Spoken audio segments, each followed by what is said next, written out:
Hahn.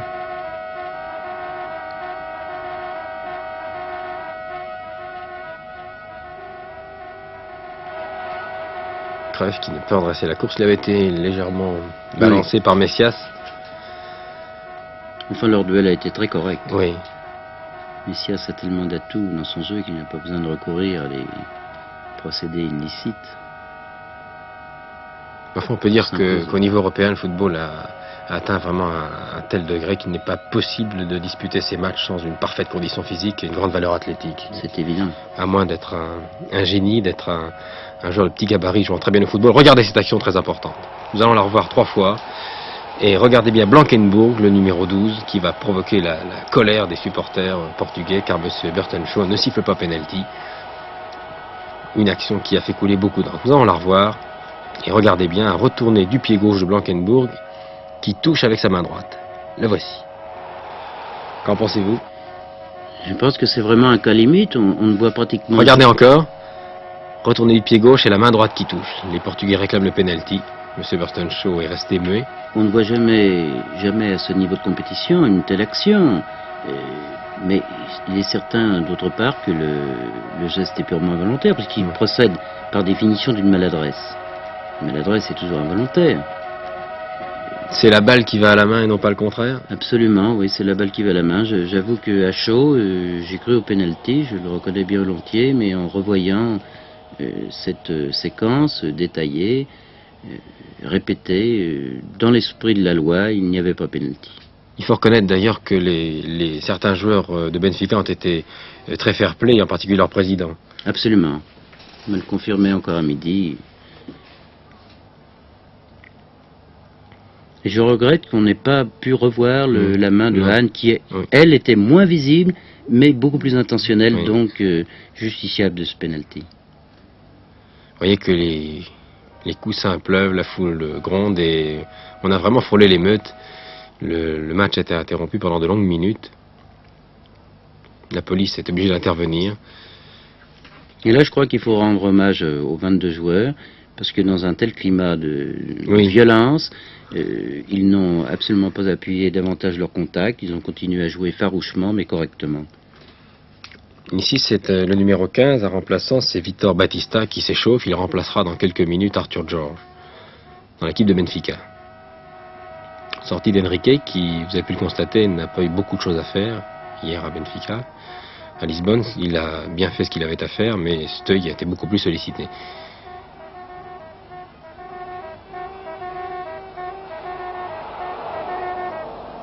Il faut remarquer que même dominés, même pressés sur leur but, les Hollandais restent toujours dangereux par leur contre. Absolument. Mais celui-ci était très particulier parce qu'il y a une confusion avec le joueur Batista qui devait rentrer, qui se trouvait sur la ligne, mais n'était pas rentré. N'était pas rentré, oui. Et Adolfo a cru qu'il était en jeu dans le feu de l'action. C'est assez amusant. Jordan, grand technicien. Comme Eusebio, originaire du Mozambique, et c'est un joueur dont on reparlera sûrement, il est encore un peu fragile, mais c'est un grand technicien. Messias également. Humberto, qui enraye ici l'attaque adverse, c'était Kaiser. Humberto qui a joué avec une infiltration de novocaïne dans l'épaule gauche. Oui. Suite à une blessure contractée en championnat dimanche dernier contre l'Exos. Dans l'ensemble, les joueurs de Benfica étaient en parfaite condition physique, ils se sont battus jusqu'au bout avec je crois qu'ils pouvaient faire mieux que ce qu'ils ont fait. Ils ont donné tout ce qu'ils avaient, vraiment. Grazza. Arthur George me disait d'ailleurs au vestiaire après le match qu'il est décourageant de donner tout ce qu'on a dans le ventre et de voir 11 adversaires calmes, avec beaucoup de sang-froid, ne bronchant jamais, renvoyant toutes les balles sans jamais donner l'impression de pouvoir fléchir. C'est vrai. C'est sans doute pour ça qu'ils sont champions d'Europe. Oui. Oui, on peut même se demander s'ils ne vont pas conserver leur titre le 31 mai à Rotterdam. En tout cas, les Italiens leur poseront un problème. Non, les Italiens actuellement Voici l'entrée de Batista, oui. Pour poser les problèmes. Ah oui. Ils sont opposés aux Allemands, aux Belges, aux Écossais. c'est un joli tour d'Europe. Il faut dire que les Italiens de l'Inter de Milan, Mazzola et ses camarades, se sont qualifiés au penalty. Je crois que c'est la première fois qu'on voit ça en Coupe d'Europe. Je crois, oui. Les dernières minutes, et toujours ces 11 joueurs de Benfica, ici Arthur, qui tente sa chance. Et bonne intervention de Steuil. Il faut dire aussi pour la petite histoire que les joueurs de Benfica ont un entraîneur britannique qui s'appelle Jimmy Higgins, qui est assez surprenant. C'est un personnage.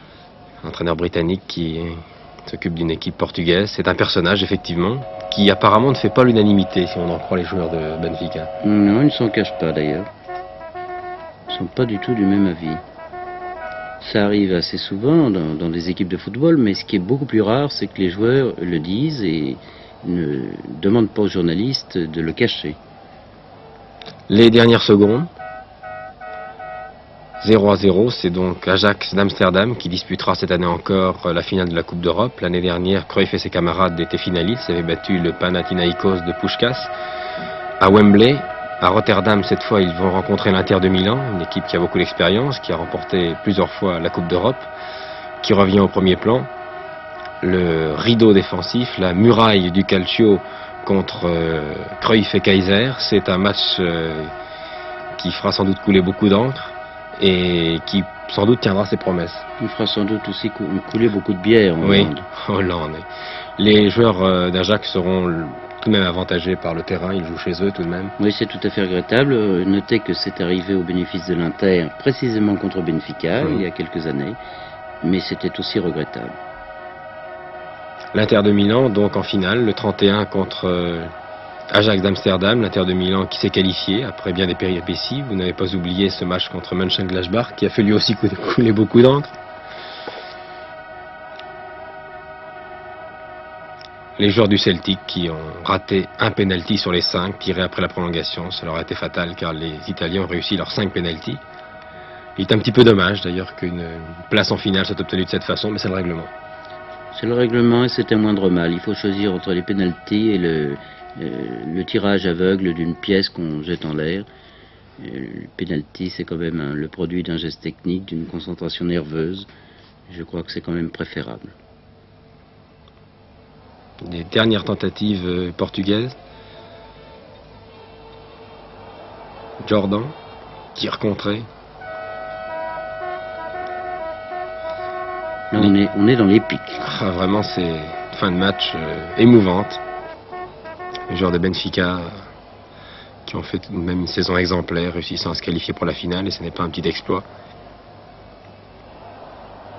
N'oublions pas que Benfica avait réussi la performance d'éliminer Feyenoord, qui a remporté justement l'épreuve il y a 2 ans. Et c'est Neskens qui s'est blessé ici, qui quittera le terrain. Il doit rester 3 minutes à jouer. À peine, c'est un coup franc.